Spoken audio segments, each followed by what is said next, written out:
watu wakauawa, watu wakachomwa moto, watu waliteswa na kuteswa kwa miaka nenda miaka rudi. Na mara baada ya kuteswa hivyo, mwanzoni mwa miaka wa 300, yani karne ya 3 tangu Yesu Kristo amezaliwa, mwaka wa 312, aliyekuwa mfalme katika dola ya Rumi anaitwa Konstantini aliokoka.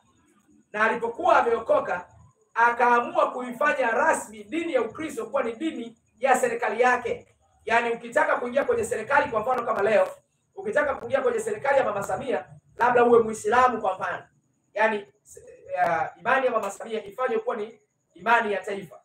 Kwa hiyo Konstantini akaifanya imani ya Ukristo kuwa ndio imani ya serikali, ndio imani ya taifa, ndio imani ya dola yake.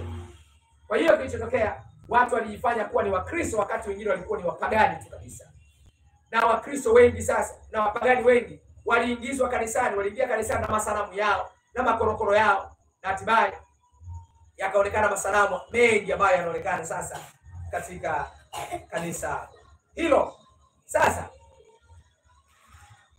miaka hiyo ya 300, kanisa Katoliki kuendelea mbele kutoka mwaka 312 mpaka mnamo kama mwaka 1500 walikuwa wameibadilisha Biblia yote kutoka kwenye lugha ya Kiebrania na Kiunani kuleta kwenye lugha ya Kilatini, huku akisema lugha ya Kilatini ndio lugha takatifu.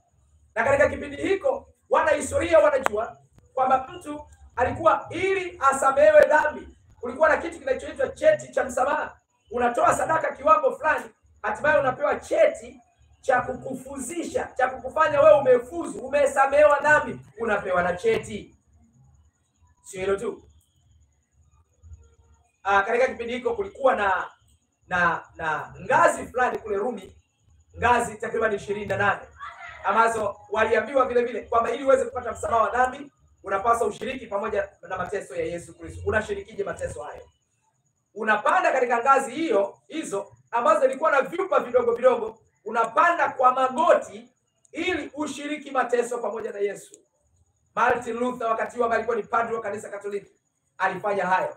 Hata pamoja na kufanya, aliposhuka hakuona amani yoyote ndani ya moyo wake, hakuona raha yoyote, hakuona kwamba ametuliwa mzigo wote wa dhambi kwa namna yoyote, akajiona bado anaendelea na hukumu.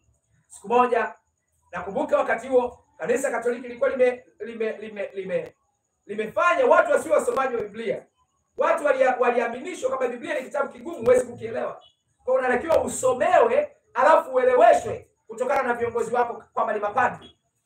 Kwa hiyo aliyekuwa na nafasi ya kusoma walikuwa ni mapadri, na Martin Luther alikuwa ni miongoni mwa hao mapadri, kwa hiyo akawa na access ya kuweza kusoma. Sasa Martin Luther alisoma maandiko kadha wa kadha. Miongoni mwa andiko ambalo iliclick katika moyo wake lilikuwa ni Warumi sura ya 1 mstari wa 17. Warumi sura ya 1 mstari wa 17. Kwa maana haki ya Mungu inadhihirishwa ndani yake toka imani hata imani, kama ilivyoandikwa, mwenye haki ataishi kwa imani. Martin Luther, neno hili lilipiga kelele ndani mwake kwamba mwenye haki ataishi kwa imani.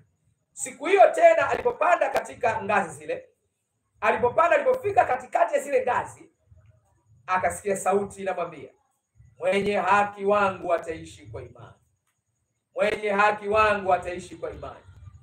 Luther akashuka katika zile ngazi, akaanza kusema Ukatoliki ni uongo.